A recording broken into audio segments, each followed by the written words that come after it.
What is up, Earthnoids and Spacenoids? I am just a simple new type, and in this episode we are heading back to Universal Century 153 as we return to Victory Gundam. Last time, the Kamion team ran into the Shrike team. They are heading to RD Jialter to use their mass driver system. Helen was killed in the process of protecting the shuttle. Also, Uso had a side quest where he destroyed the guillotine. This time, the team makes it to RD Jialter. Uso heads to space, and Zanskar tries to steal the Gundam. So let's get into this. Vespa makes its way to RD Jialter. Hiding under the mass driver system is the Victory Gundams, while Fala is forcing herself into RD Jialter airspace. Chronicle is taking a diplomatic approach as he talks to PCST President Mandela soon. He is refusing to allow Zanskar to occupy RD Jialter. They're trying not to side with one government during all of this. Mandela gives him 2 tickets to leave for space with Katajina. This is a subtle bribe to get him out of his business. He runs into Uso and Oliver. The two essentially tell each other to mind their own business and then walk away. Uso and Chronicle tried to murder one another, but when they meet in person, they act like bullies. Uso and Oliver meet with Mandela, who happens to know Uso's parents. He tells him that his parents vanished out into space somewhere. Mandela isn't going to help the League, as they are neutral during all of this, even though PCSD is transporting military equipment currently, but he does give 2 tickets to Uso for him to get into space. Oliver is like, "Don't mess with us. We saw Vespa in your airspace." Mandela is tight-lipped. Chronicle doesn't want them to resort to brute force, but Fala is like, nah. She wants to meet with Mandela when they notice the shuttle coming in from above.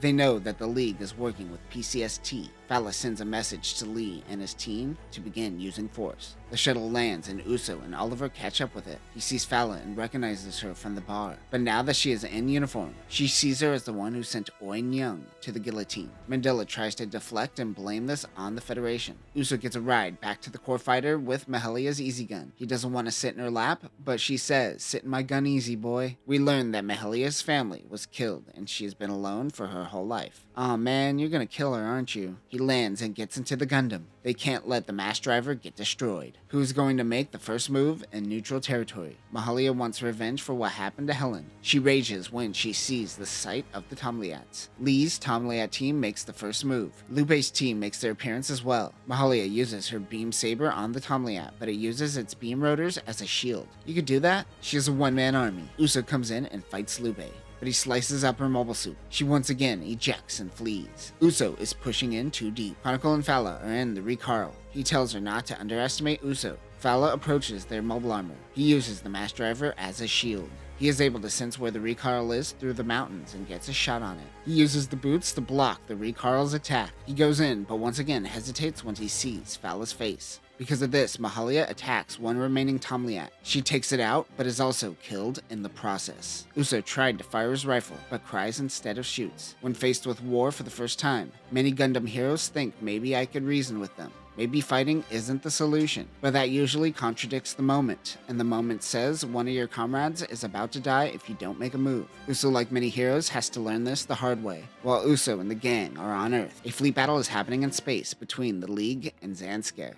On Earth, Fala is informed by Arbeo that the League is being assisted by Federation teams. Remember, Zanskar, specifically Tassilo Vago, wants to court-martial her and must return to space. But if she could cut off the League before Uso's team makes it to space, Tassilo might lighten her sentence. Chronicle suggests taking a diplomatic approach before fighting, but she's like, nah. Chronicle notices the Memedorza being prepped. The ZMT-S16G Memedorza is a long-flight experimental mobile suit.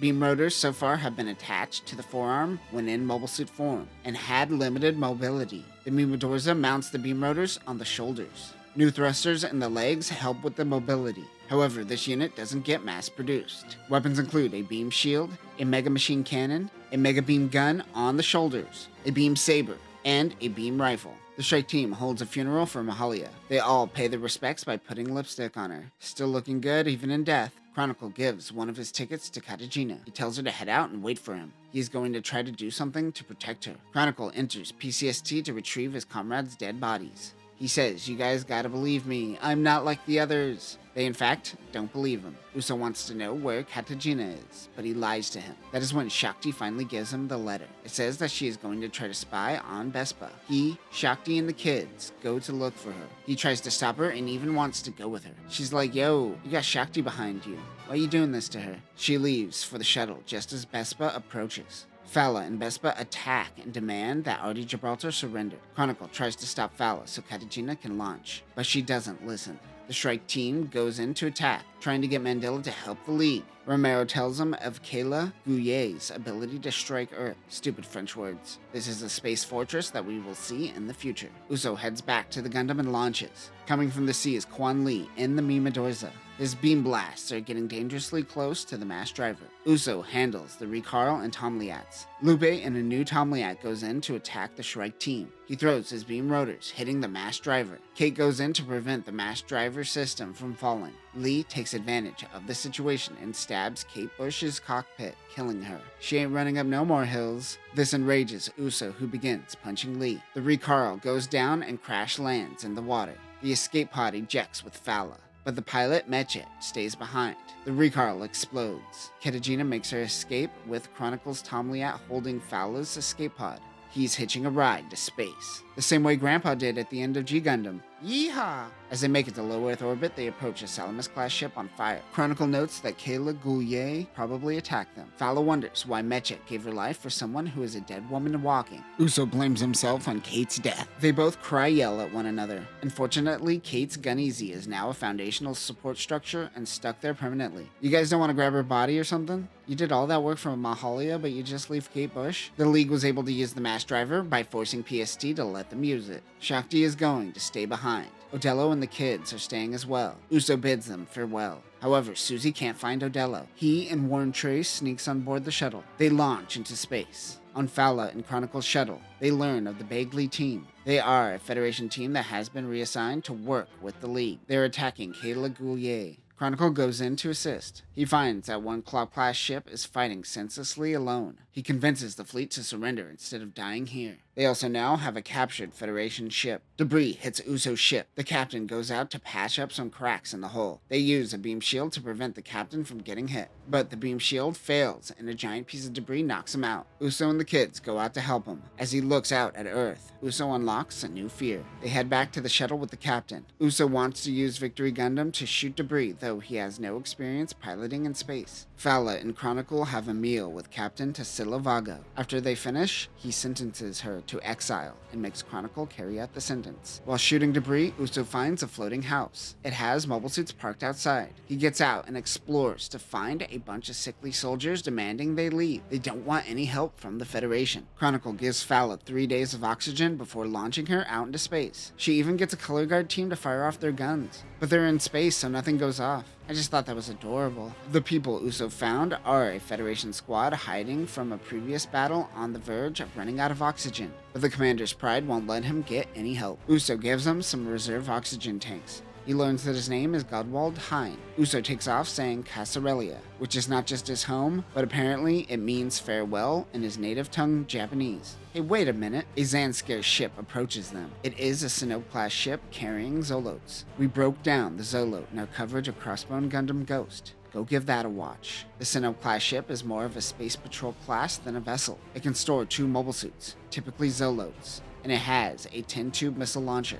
On Earth, Romero and the other League members are prepping a reinforced-class ship. They are launching the remaining League fleet from RD Jialter. They meet the remains of the Bagley team, who join them. Shakti and Susie sneak on board the ship. Meanwhile, underwater, mobile suits approach their location. As they prep, they are attacked by Duker and his team of Galguyus. The ZMT-D15M Galguyu is an experimental underwater transformable mobile suit that has some design influences from the Albigor. These weren't properly tested and very flawed. Weapons include a beam gun, a large missile launcher, a beam saber, a shock claw, a 3-tube torpedo pod, and a beam rifle. Duker says he will show them the spirit of a biker. But you are in an underwater mobile suit. You were sending mixed messages, dude. Junko and the remaining Shrike team get into the Gun-Easy to defend the ships. As they go out to protect the ships, they retreat. But they were able to damage 2 of the ships. The Reinforce and the rest of the League head into space. They too also pass the burning Salamis that Uso's team saw earlier. The Zolote pilots board the shuttle.